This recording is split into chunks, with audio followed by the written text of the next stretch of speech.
انسانوں کی جب روحیں بنی تھیں تو اس کے بعد ان کو سلا دیا گیا تھا.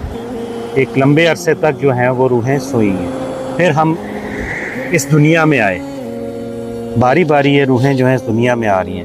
اب ہر کوئی جو ہے ادھر ایک رول پلے کر رہا ہے. کوئی ظلم کر رہا ہے, کوئی مظلوم ہے, کوئی دن اور رات کی فکر میں پڑا ہوا ہے, کوئی اپنے رب کی عبادت کر رہا ہے, کوئی لوگوں کے حقوق پورے کر رہا ہے, کوئی چوریاں کر رہا ہے, کوئی ڈاکے مار رہا ہے, کوئی ظالم حکمران ہے, کوئی مظلوم ہے.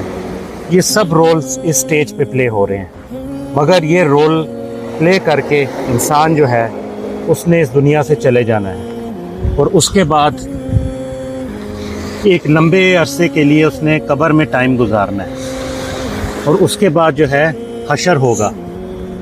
حشر کے میدان میں اس کا حساب کتاب ہوگا اور پورا انصاف کیا جائے گا. اس کے بعد جو ہے وہ موت کو ایک دمبے کی صورت میں, ایک شیپ کی فارم میں لا کے ذبح کر دیا جائے گا. ہمیشہ کے لیے موت ختم ہو جائے گی, اب موت نہیں آئے گی. اور اس کے بعد جو ہے انسان کو ایک نا ختم ہونے